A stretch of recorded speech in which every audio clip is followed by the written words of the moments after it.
नमस्कार दोस्तों। आज हम पढ़ेंगे क्लास टेंथ का चैप्टर नंबर 9 आनुवांशिकता एवं जैव विकास। इसको इंग्लिश में बोलते हैं हेरिडिटी एंड इवोल्यूशन। तो इस चैप्टर में हमारा सिलेबस में यानी पाठ्यक्रम में क्या क्या है, तो हमारे सिलेबस में है हेरिडिटी यानी आनुवांशिकता, Mendel's contribution, law of inheritance of traits, वंशानुगति का नियम पढ़ेंगे, मेंडलीव का योगदान पढ़ेंगे, सेक्स डिटर्मिनेशन लिंग निर्धारण पढ़ेंगे, ब्रीफ इंट्रोडक्शन यानी विस्तार से इनका परिचय पढ़ेंगे, और बेसिक कंसेप्ट ऑफ इवोल्यूशन विकास के आधारभूत संकल्पनाएं पढ़ेंगे, मतलब जैव विकास क्या है, ठीक है, ये सब जानेंगे। तो आगे बढ़ते हैं यहाँ से।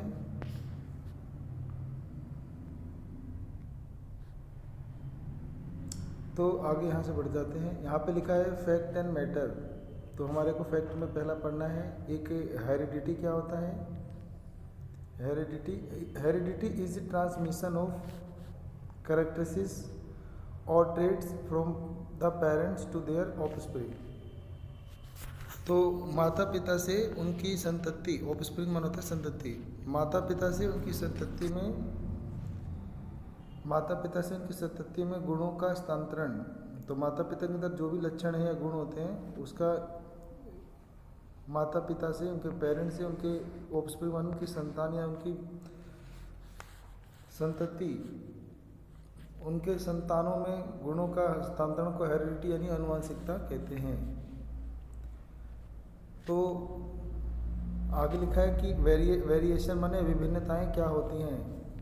विभिन्नताएं यानी लिखा है variation is the difference in the characters और traits among the individual of species.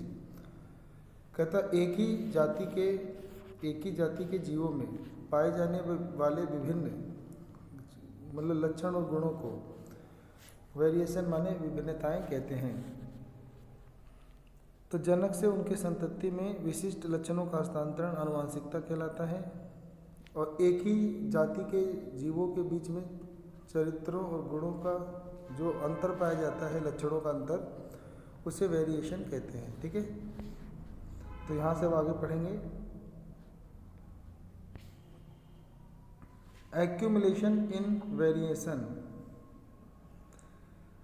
तो ये जो विभिन्नताएं होती हैं ये कैसे एक्यूमुलेट माने इकट्ठा होती हैं, संग्रहित होती हैं, इसको जानेंगे। तो लिखा है sexual reproduction of organism reproduce variation. लैंगिक जनन जो होता है जीवों में वो विभिन्नताएं उत्पन्न करती हैं। वेरिएशन माने विभिन्नताएं उत्पन्न करती हैं। The variation produce in organism during successive generations get accumulated in the organism. और ये जो विभिन्नताएं होती हैं एक पीढ़ी से दूसरे पीढ़ी में जीवों में इकट्ठा होती रहती हैं। The significance of A variation show up only if it contributes to be inherited by the offspring for several generation। और ये विभिन्नताएं तब दृष्टिगोचर होती हैं जब ये आनुवांशिक लक्षण एक पीढ़ी से अगले पीढ़ी या कुछ पीढ़ियों में स्थानांतरित होती हैं, तो ये विभिन्नताएं नजर आती हैं। लिखा है इन सेक्सुअली रिप्रोड्यूसिंग ऑर्गेनिज्म, जो लैंगिक जनन करने वाले जीव होते हैं, there is a vast similarity, उनके अंदर काफ़ी सारी समानताएं होती हैं। और variation if any are not genetic but due to environment and are non inheritable. लेकिन विभिन्नताएं होती हैं वो जेनेटिक, मतलब विभिन्नताएं जो होती हैं वो जेनेटिक तो नहीं होती, लेकिन पर्यावरण में होने वाले बदलाव के कारण जो विभिन्नताएं होती हैं वो अगली पीढ़ी में जा सकती हैं। तो पर्यावरण में होने वाले बदलाव से जीवों के भी गुणों में बदलाव आता है, ये कह रहे हैं। आगे लिखा है कि variation increase the chances of survival of a species in a changing environmental. तो विभिन्नताएं होती हैं जो किसी भी जाति के जीवों को पर्यावरण में जीने के अनुकूल बनाती हैं। लिखा है कि selection of variants bye environmental factors from the basis of the evolution process. और पर्यावरण में होने वाले कारकों और घटकों में बदलाव से जैव विकास की प्रक्रिया की शुरुआत होती है। तो मतलब जो विभिन्नताएं होती हैं वो ज़रूरी हैं, क्योंकि कुछ विभिन्नताएं जो होती हैं वो पर्यावरण के बदलाव के साथ जीवों में होना जरूरी है, ताकि एक पीढ़ी से दूसरी पीढ़ी तक विभिन्नता उत्पन्न होती रहे और जीव जंतु जीवित रहे और उनका विकास भी होता रहे। अब लिखा है हेरिडिटी क्या होता है। The rules of heredity determines the process by which traits are inherited. तो हेरिडिटी आनुवंशिकता होता है, इसके अंदर आनुवंशिक लक्षण जो होते हैं उसकी प्रक्रिया होती है कि उसमें लक्षण जो होते हैं वो एक पीढ़ी से अगली पीढ़ी में कैसे स्थानांतरित होते हैं। इनहेरिटेड ट्रेड्स यानी वंशानुगत लक्षण कौन से हैं। तो इनहेरिटेड ट्रेड्स आर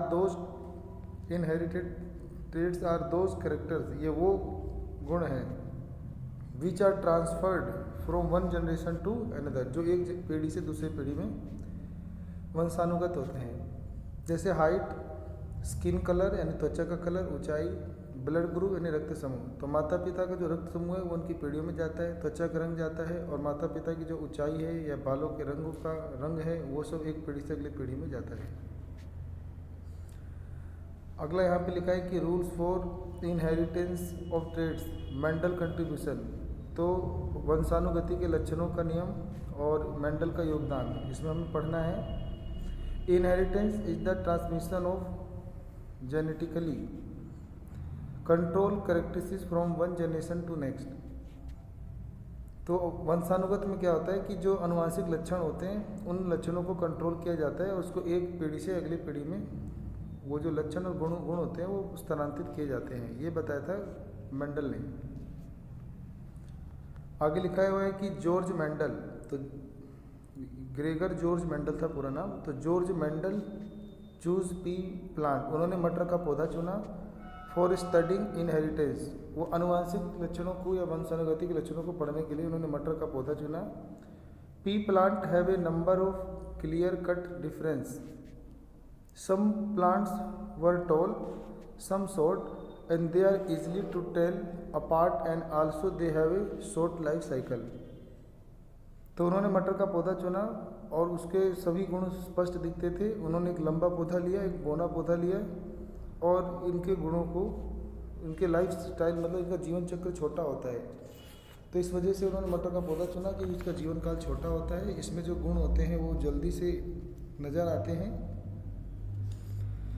तो मेंडल ने अनुवांशिकता के मतलब वंशानुगति के लक्षणों का नियम पे ये बताया कि जो माता पिता होते हैं वो दोनों के आनुवांशिक गुण समान होते हैं जो एक पीढ़ी से अगली पीढ़ी में जाते हैं। मतलब इसका मतलब हुआ कि प्रत्येक लक्षण माता पिता के डीएनए से प्रभावित हो सकते हैं। तो मेंडल ने एक मटर के लंबे पौधे और एक बौने पौधे के भी संकरण कराया। उसने देखा कि प्रथम पीढ़ी में कोई भी पौधा बीच की ऊंचाई का नहीं था, सभी पौधे लंबे थे। उसके बाद उसने पहली पीढ़ी के पौधों में स्वयं परागण द्वारा F2 पीढ़ी में पौधे उगाए और उसने देखा कि F2 पीढ़ी में सभी पौधे लंबे नहीं हैं, 1/4 पौधे छोटे हैं और 3/4 लंबे हैं। ये दर्शाता है कि F2 पीढ़ी में पौधों द्वारा लंबे और बौने दोनों के लक्षण वंशानुगत हुए हैं, लेकिन केवल लंबेपन का लक्षण ही अधिक पाया गया है क्योंकि उसके अंदर प्रभावी लक्षण है। ठीक है, तो यहाँ पे अब आगे लिखा हुआ है मेंडलीफ मोनोहाइड्रेट क्रॉस। तो मेंडल के द्वारा एकल संकरण। तो यहाँ पे बताया हुआ है कि Mendel first cross pure breed toll P plant. तो मेंडल ने पहले लंबा मटर का पौधा लिया with pure breed dwarf P plant और एक बोना मटर का पौधा लिया and found that only tall plant present were produce in the first generation. और पहली जनरेशन में केवल उन्हें लंबे पौधे का ही गुण मिला। ऐसे लिया गया था जैसे मान लो ये लंबे पौधे हैं और ये छोटे छोटे टी जो हैं ये स्मॉल मतलब छोटे पौधे हैं। तो ये इनकी पहली जनरेशन के लिए ये जो T1 है इसको T2 इसके साथ लिखेंगे तो बनेगा TT। फिर ऐसे इसको दूसरे वाले के साथ क्रॉस कराएंगे तो TT। फिर इस वाले को इससे क्रॉस कराएंगे तो ये भी TT और इस वाले को फिर इससे कराएंगे तो ये भी TT। तो पहले पौधे में सभी पीढ़ी में ये जो F1 पीढ़ी है फर्स्ट जनरेशन, इसमें सभी पौधों में एक बड़ा T आ रहा है। एक बड़ा T जो होता है वो प्रभावी लक्षणों को दिखाता है। तो इससे पता चला कि जो पहली पीढ़ी है उसमें ना FT1 गुण जो है दिखाए जा रहे हैं, यानी पहली पीढ़ी में सभी पौधे लंबे हुए थे। ठीक है, तो इसके बाद उन्होंने क्या किया इसके बाद उन्होंने 2 पौधे चुने F1 पीढ़ी के और इनमें क्रॉस कराया। तो इस T1 का जब इससे क्रॉस कराएंगे तो TT मिलेगा, इसको जब इससे कराएंगे तो TT मिलेगा, इसको इससे कराएंगे तो बड़ा T पहले छोटा T बाद में लिखेंगे, और इसको इससे कराएंगे तो दोनों छोटा T मिलेगा। तो यहाँ पे 3 पौधे लंबे मिलेंगे क्योंकि इसमें एक बड़ा T है और एक पौधा बोना मिलेगा। तो हमने पाया कि 3:1 यानी 3 पौधे लंबे और एक पौधा बोना प्रकट हुआ था। तो ये जो है मटर के ऊपर प्रयोग किया था मेंडल ने, और इससे बताया था कि माता पिता के जो लक्षण होते हैं वो अगली पीढ़ी में ट्रांसफ़र होते हैं। ठीक है, और दोनों के गुण माता पिता दोनों गुण ट्रांसफ़र होते हैं, लेकिन पहली पीढ़ी में जो प्रभावी लक्षण है वही दिखते हैं और अप्रभावी लक्षण जो होते हैं वो नहीं दिखते हैं, वो अगली पीढ़ी में दिखते हैं। ठीक है, F2 पीढ़ी में जब जनरेशन मिलती है। तो लिखा हुआ है कि Mendel then cross the tall plant of the first generation and found that both tall plant and dwarf plant were contents in the second generation. तो उन्होंने जब पहले पीढ़ी के 2 पौधों में संकरण कराया तो उन्होंने पाया कि दूसरी पीढ़ी में लंबे और बोने दोनों के अनुपात है इन द रेशियो, और वो किस अनुपात में 3:1, यानी 3/4 पौधे जो है टॉल हैं और 1/4 ड्वार्फ प्लांट यानी बोने पौधे हैं। इसे मोनो हाइब्रिड रेशियो कहते हैं। ठीक है, तो इसे मोनो हाइब्रिड रेशियो कहते हैं। उम्मीद करता हूँ ये किताब में अगर आपने पढ़ा होगा तो ये समझ में आ जाएगा। ठीक है,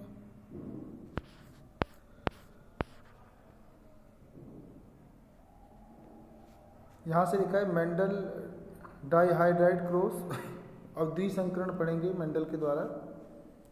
ए breeding experiment dealing with 2 characters at the same time is called dihybrid cross. जब 2 लक्षणों का एक साथ संकरण कराया जाता है उसे डिहाइब्रिड क्रॉस यानी द्विसंकरण कहलाते हैं। तो Mendel consider shape as well as colour of the seed simultaneously. तो मेंडल इस प्रयोग के लिए बीजों का आकार यानी शेप और उसके कलर दोनों का ध्यान दिया बीज के, और वो भी सिमल्टेनियसली उन्होंने एक साथ लिया। तो डिहाइड्रेट में क्या होता है कि 2 लक्षणों का एक साथ अध्ययन करना। तो मेंडल ने 2 लक्षणों को एक साथ लिया, एक था बीज के रंग और एक बीज के आकार। तो लिखा हुआ है आगे कि मेंडल कंक्लूजन, मेंडल ने क्या निष्कर्ष निकाला कि based on the finding of monohybrid and dihybrid cross Mendel concluded that. तो एकल संकरण और द्विसंकरण करा के मेंडल ने ये निष्कर्ष निकाला, जैसे पहला है इन मोनोहाइब्रिड क्रॉस में only one of 2 contrasting characters appear in first generation, कि पहली जनरेशन में दोनों में से कोई एक लक्षण ही एक पीढ़ी से अगली पीढ़ी में जाते हैं। And however in F2 generation both the parent traits appear in the certain proportion. कहता है कि फिर दूसरी पीढ़ी में मतलब दोनों के गुण दिखते हैं लेकिन उनका अनुपात अलग अलग होता है। ठीक है, आगे लिखा है इन डिहाइब्रिड क्रॉस यानी द्विसंकरण में उन्होंने क्या पाया। तो द्विसंकरण में तो लिखा द्विसंकरण में क्या पाया कि when 2 contrasting pairs of traits were considered simultaneously only A parental contribution appear in F1 generation and however in F2 generation राइज्ड by self pollination other combination of traits appear. These include 2 parental type traits and 2 new combination in approximately same proportion. तो द्विसंकरण में भी पहली पीढ़ी में एक जैसे गुण हैं, लेकिन जब उन्हीं के पहली पीढ़ी के 2 पौधों में संकरण कराया जाता है तो नए नए गुण दिखते हैं और उसमें भी एक नया भिन्न अनुपात मिलता है। वो मिलता है 9:3:1 मिलता है। ठीक है,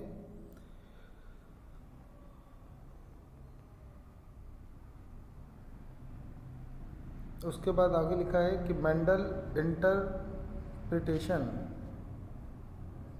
on the basis of monohybrid and dihybrid cross Mendel postulated. तो उन्होंने एकल संकरण और द्विसंकरण करने के आधार पर ये निष्कर्ष निकाले।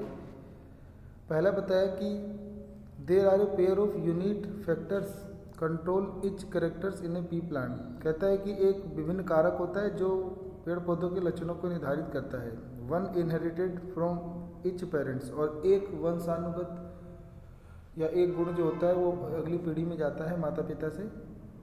Mendel consider this factor as a carriers of the hereditary information from one generation to another from parents to the offspring. तो ये जो कारक होते हैं ये वंशानुगत के कारक हैं। ये सूचनाओं को एक पीढ़ी से दूसरी पीढ़ी में ले जाते हैं, माता पिता से संतानों में लक्षणों गुणों को ले जाते हैं।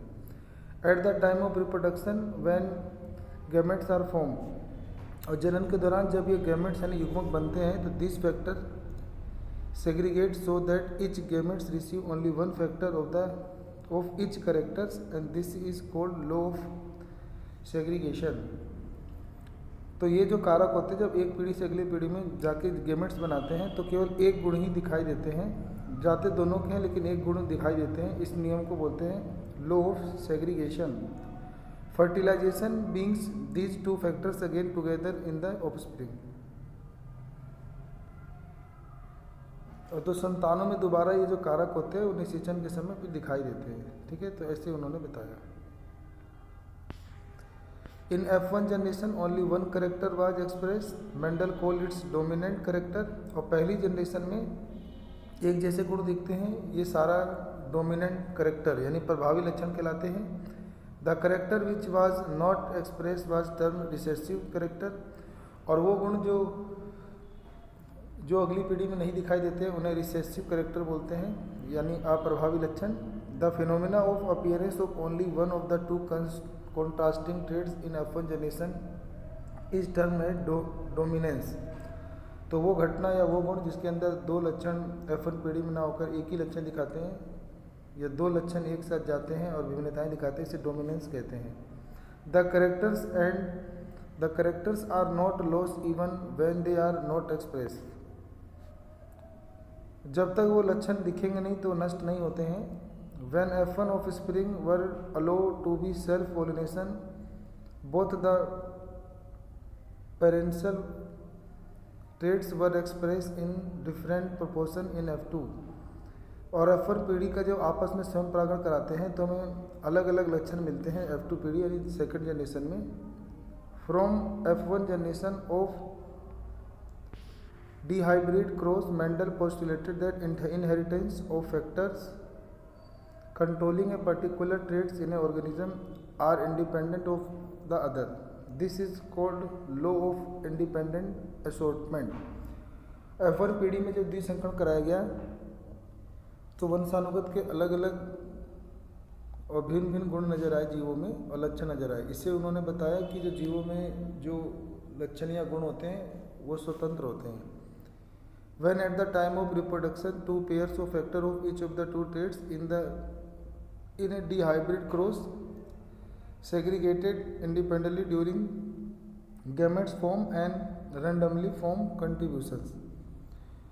और जनन के समय जब ये दो कारक एक दूसरे से क्रिया करके नए लक्षणों को द्विसंकरण द्वारा अलग करते हैं तो इसके अंदर जो युग्मक बनते हैं वो स्वतंत्र रूप से बनते हैं और उनके अंदर जो लक्षण गुण होते हैं वो निश्चित होते हैं। ये सब उन्होंने बताया। आगे लिखा है कि how do this states get express.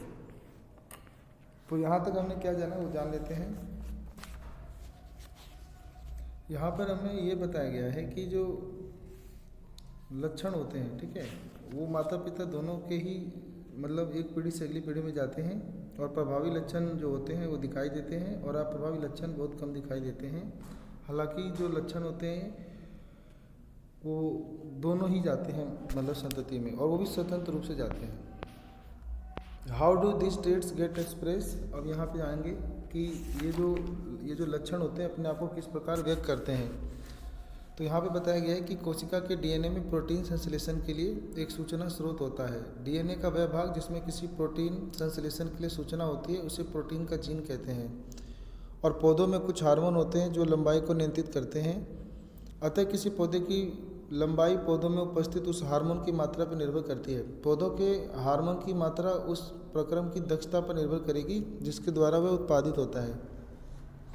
Enzyme इस प्रक्रम के लिए महत्वपूर्ण है। यदि यह एंजाइम बढ़िया से कार्य करेगा तो हार्मोन पर्याप्त मात्रा में बनेगा और पौधा लंबा होगा। और यदि उस प्रोटीन के जीन में कुछ परिवर्तन आते हैं तो बनने वाले प्रोटीन की क्षमता को प्रभावित करेगा और वो क्षमता कम हो जाएगी, अतः बनने वाले हार्मोन की मात्रा कम होगी और पौधा बोना होगा। इन्हीं चीज़ों को ट्रेड्स यानी जीन के लक्षण नियंत्रित करते हैं, यानी ट्रेड्स नियंत्रित करते हैं, यानी लक्षण को जीन नियंत्रित करते हैं। और लैंगिक प्रजनन के दौरान संतति के डीएनए में दोनों जनक का समान रूप से योगदान होता है और यदि जनक संतति के लक्षण के निर्धारण में सहायता करते हैं, यानी डीएनए जो होते हैं वो जनक की संतति के लक्षणों को निर्धारित करते हैं। तो दो जनक एक ही जीन की एक प्रतिकृति संतति को दे देते हैं। इसका अर्थ है कि मटर के प्रत्येक पौधे में सभी जीव के 2 सेट होते हैं और प्रत्येक जनक से एक सेट की वंशानुगति होती है। इस तरीके को सफल करने के लिए प्रत्येक जनन कोशिका में जीन का केवल एक ही सेट होता है। कुल मिलाकर जो जीन होते हैं वो 2 सेट बनाते हैं, एक जनक के पास रहता है, एक संतति में चले जाता है और संतति फिर आगे एक माता पिता से जब 2 जीन ले लेता है तो वो भी पूर्ण विकसित जीव बन जाता है, युग्मनज बन जाता है। ये सब इसमें बताया गया है। तो पढ़ता हूँ मैं। लिखा है कि traits of parents are transmitted to offspring through genes present on their chromosome. कहता है जीव जंतुओं के गुणसूत्र में उपस्थित जो जीन्स होते हैं वो क्रोमोसोम में जो पाए जाते हैं जीन वो अगली पीढ़ी में स्थानांतरित होते हैं during the process of sexual reproduction, और वो लैंगिक प्रजनन के दौरान होते हैं। In sexually reproducing organism sex कॉल एज प्रोड्यूस्ड बाय मियोसिस। और लैंगिक जनन में ये जो लिंग कोशिकाएं बनती हैं ये मियोसिस प्रक्रिया से बनती हैं। Each gametes या sex cell has a single set of chromosome. Chromosomes are thread-like structure present in the nucleus of a cell, which contain hereditary information of the cell. बोलता है एक लिंग कोशिका होती है जो गुणसूत्र में यानी क्रोमोसोम में पाई जाती है। क्रोमोसोम धागे जैसी संरचना होती है जो कि नाभिक में कोशिका के न्यूक्लियस नाभिक में पाई जाती है। उसी में आनुवंशिक गुणों की सूचना होती है जो कोशिका अगली पीढ़ी में भेजती है। Chromosome are made of DNA and protein, और जो क्रोमोसोम होते हैं वो डीएनए प्रोटीन के बने हैं। The most information contain of chromosome is DNA, और अधिकतर सूचना जो होती है वो क्रोमोसोम के डीएनए में होती है।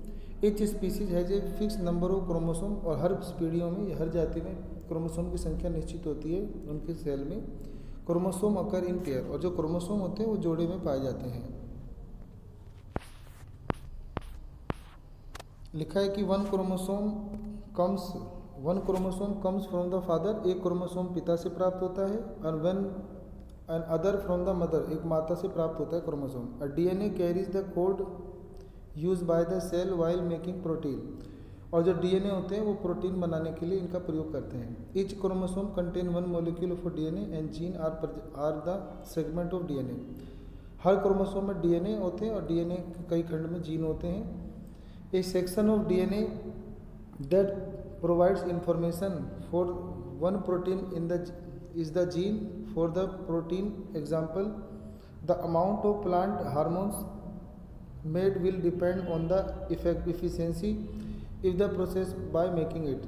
If protein work efficiently more, a lot of hormone will be produced and plant will be tall.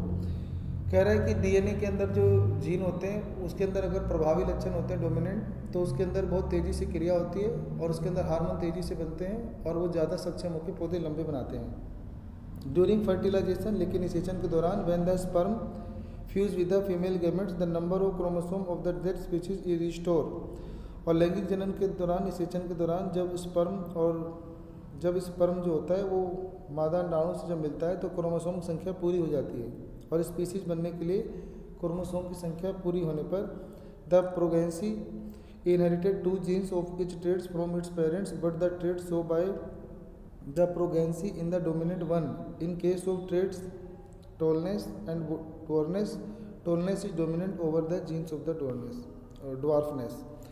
तो कह रहा माता पिता दोनों से एक लंबा होना और बोने होने के दोनों गुण जाते हैं, लेकिन संतति लंबी होगी या बोनी होगी ये डिपेंड करेगा कि उनके अंदर जो माता पिता के दोनों लक्षण गए हैं उसमें से प्रभावी जो होंगे तो संतान जो होती है वो प्रभावी लक्षण पे जाती है। तो अगर प्रभावी लक्षण पिता के हैं, पिता के डीएनए प्रभावी है, जीन प्रभावी हैं, तो बच्चे पिता पे जाएंगे, अगर माता के हैं तो माता पे जाएंगे। तो यहाँ तक मैं ये कहना चाहता हूँ कि जनन के दौरान डीएनए में जीन के 2 सेट बनते हैं। एक जीन जनक के पास रहता है और एक संतति में चला जाता है। तो वास्तव में जो जीन के सेट केवल एक डीएनए श्रृंखला के रूप में होकर डीएनए के अलग स्वतंत्र रूप में होते हैं और प्रत्येक एक गुणसूत्र कहलाता है। अतः प्रत्येक कोशिका में प्रत्येक गुणसूत्र की 2 प्रतिकृति यानी कॉपी होती है।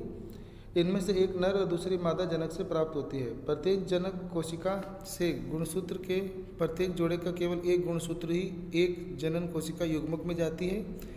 जब 2 युग्मक का आपस में संलयन हो जाता है तो इससे युग्मनज बनता है और गुणसूत्रों की संख्या समान हो जाती है और फिर स्पीशीज में डीएनए की बनना की शुरुआत हो जाती है।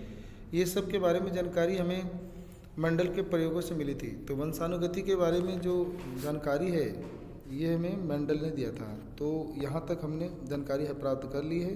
तो मिलते हैं अगली वीडियो में। तो इससे पहले हम कुछ और रिवाइज कर लेते हैं, ठीक है। तो हमने पढ़ा आज क्या क्या पढ़ा। तो हमने पढ़ा आज कि जो आनुवंशिकता किसे कहते हैं। तो माता पिता से संतति में लक्षणों के हस्तांतरण को आनुवंशिकता यानी हेरिडिटी कहते हैं। तो पूर्ववर्ती पीढ़ी से जो अगली पीढ़ी होती है उसमें डीएनए की कॉपी बनती है और जो डीएनए की कॉपी होती है उसके साथ साथ विभिन्नताएं भी अगली पीढ़ी में जाती हैं जो कि उनके विकास के लिए ज़रूरी है। और एक पीढ़ी से दूसरी पीढ़ी तक गुणों लक्षणों का स्थानांतरण होना आनुवंशिकता यानी हेरिडिटी कहलाता है। और वंशानुगत लक्षण यानी इनहेरिटेड ट्रेड्स के बारे में ये कहा गया है कि किसी भी जीव का लक्षण जो उसके जनक से उसके संतान में स्थानांतरित होता है उसे वंशानुगत लक्षण कहते हैं। तो जैसे कि माता पिता के भूरे बाल हैं तो बच्चों के भी भूरे होते हैं, या आंखें काली हैं तो बच्चों की भी आंखें काली होती हैं। या फिर कान से कह सकते हैं माता पिता के कान जैसे होते हैं कर्णपाली, तो वैसे ही बच्चों की भी कर्णपाली होती है। तो कर्णपाली को ईयर लोब कहते हैं। तो किसी की कर्णपाली लटकी होती है, किसी की सटी होती है। तो माता पिता की जैसी होती है वैसी बच्चों में भी होती है।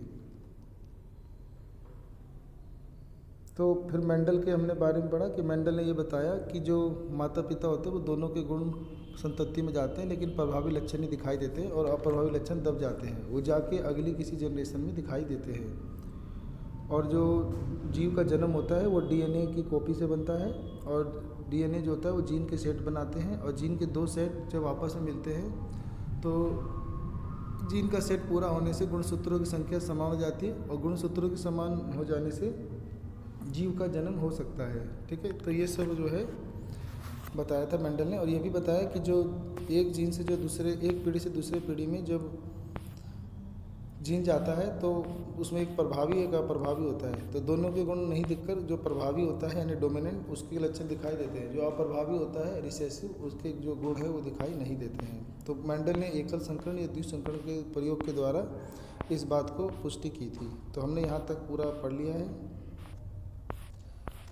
अगले वाले भाग में हम इसके आगे सेक्स डिटर्मिनेशन पढ़ेंगे, ठीक है। तो आप सबका अपना कीमती समय देने के लिए धन्यवाद।